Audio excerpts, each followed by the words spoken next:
All right, let's get right into it. Welcome, business students, to today's Explainer, where we're going to unpack exactly how a tiny, single-location roadside diner managed to evolve into a massive global franchise empire. Whether you're an aspiring entrepreneur or you're deep into studying corporate operations, the story of Kentucky Fried Chicken is an absolute masterclass in the business life cycle. We're going to analyze the operational bottlenecks they had to crush, the sheer genius behind their early franchise agreements, and of course, that intense corporate friction that always pops up when a founder's passion collides with mass market efficiency. So, here is our roadmap for today. We'll be breaking this business life cycle down into 5 distinct phases: the proof of concept, the first franchise model, standardizing for mass scale, the founder's exit, and global corporate expansion. Let's jump in. Phase 1. The proof of concept. You literally cannot scale a broken system, right? Every massive operation has to begin by solving a core operational bottleneck. For Harland Sanders, running a small cafe in Corbin, Kentucky back in the 1930s, his absolute biggest bottleneck was time. The original pan-frying method took 35 agonizing minutes per order. I mean, that is a complete table turnover killer that led to huge wait times and tons of food waste. Deep frying was faster, sure, but it totally ruined the quality of the food. But then, in 1939, Sanders modified a newly released commercial pressure cooker. This technological pivot was a total game changer. It slashed cooking times dramatically without sacrificing that pan-fried quality. He had finally cracked the code on the speed-to-quality ratio. Fast forward to July 1940. Sanders takes this lightning-fast cooking method and pairs it with his finalized original recipe. Yep, exactly 11 herbs and spices. And boom, he had officially established his minimum viable product. He had a totally unique product that people actually craved, backed by an operational method that was super fast and completely repeatable. Moving right along to phase 2, the first franchise model. Here's what's kind of crazy. Despite having this amazing product, Sanders wasn't actively trying to build an empire at first. But when a new interstate bypassed his diner in 1955, his foot traffic basically vanished overnight. Forced to pivot at 65 years old, Sanders hit the road.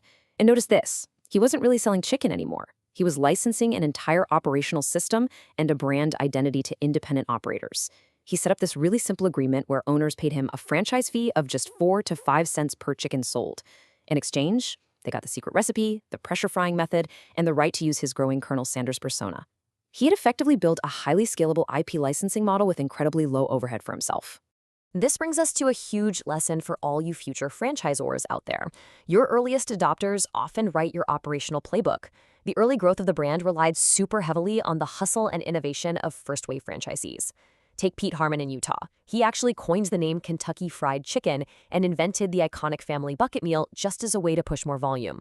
Then you have Dave Thomas, the guy who later founded Wendy's. He developed the rotating red bucket sign, championed the standalone takeout model, and crucially, rolled out standardized bookkeeping across the chain. The franchisees were literally building the infrastructure for scale. And the unit economics behind these early partnerships were just undeniable. Franchisee Pete Harmon saw his restaurant sales more than triple in his very first year of the partnership. And 75% of that massive spike came purely from the fried chicken. It proved the concept was an absolute goldmine, transforming this regional Kentucky recipe into a highly profitable draw that other restaurant owners were practically begging to get their hands on. Which leads us perfectly into phase 3, standardizing for mass scale. Eventually, the whole operation just got way too big for Sanders' grassroots management style. By 1963, relying on basically nothing but handshake agreements and his own charisma, he had exploded the company to 600 franchise locations. It was officially the largest fast food operation in the United States. But here's the catch with rapid growth. It gets messy. The chain was incredibly fragmented. Every restaurant looked different, sold different local sides, and had completely different floor plans. Knowing he lacked an heir to run this beast, Sanders sold the company in 1964 to investors John Y. Brown Jr. and Jack C. Massey. And these executives were ruthless about standardization. Pre-acquisition, franchisees were just selling KFC alongside their own random diner menus. Post-acquisition, they were ordered to strictly delist all non-KFC items. Layout shifted aggressively from sit-down diners to high-volume standalone takeout spots, and visually, all those fragmented local signs were scrapped for the distinctive red and white stripes and mansard roofs. This exact level of strict operational compliance is what actually allows a business to scale thousands of locations reliably. All right, phase 4, the founder's exit. Now, all this strict corporate standardization naturally sets the stage for a very classic business clash. the passionate founder versus efficiency-obsessed executives. When Sanders sold his company to Brown and Massey for $2 million, part of the contract was that he retained a lifetime salary and stayed on board as the face of the brand and a quality controller. On paper, it sounded like the perfect transition. But reality hit hard. The new corporate owners obviously wanted higher profit margins, so they started substituting cheaper ingredients and cutting corners on the meticulous prep methods Sanders had perfected. Well, Sanders wasn't having it. He became an unbelievably outspoken public critic of the very brand that bore his face.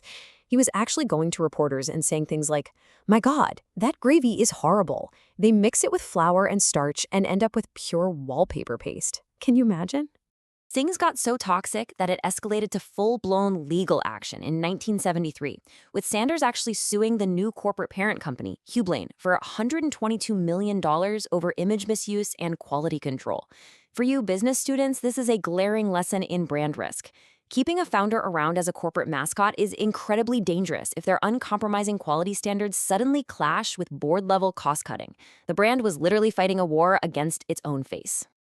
Finally, let's look at Phase 5, global corporate expansion.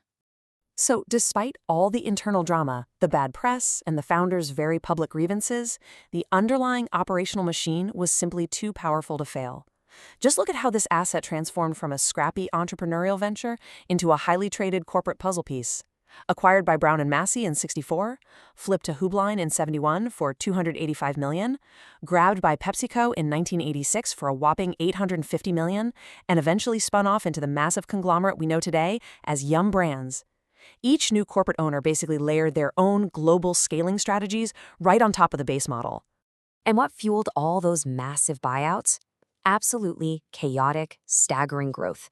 They went from 200 locations in 1960, hit the gas on standardization, and expanded to an insane 3,000 outlets across 48 countries by the end of the decade. It became an absolute international juggernaut. Now, check out this brilliant strategic pivot. When PepsiCo bought the brand in 1986, they weren't just looking to sell chicken. Before the buyout, only 1,000 of the 6,500 KFC outlets actually sold Pepsi. The rest were pouring competitors like Coca-Cola. So PepsiCo immediately leverages KFC's vast global real estate to aggressively flip all those competitors' soft drink sales over to their own products. Talk about a masterclass in multi-million-dollar synergy. On top of that, PepsiCo used its massive capital to look outward. In November 1987, KFC grabbed a colossal first-mover advantage by becoming the very first Western restaurant chain to open an outlet in China. Shifting focus from increasingly saturated domestic markets to aggressive Asian expansion was a total game-changer. In fact, that exact move is why China is KFC's single largest and most lucrative market in the world today. As we wrap up this explainer on operational scaling, I want to leave you with a crucial thought to chew on. How do you balance rapid global expansion with maintaining the soul and quality of a founder's original recipe? It's the ultimate tension in corporate franchising, and it's a question you, as future business leaders scaling your own operations, will absolutely have to answer. Thanks for hanging out with me today, and keep analyzing the systems that build the business world.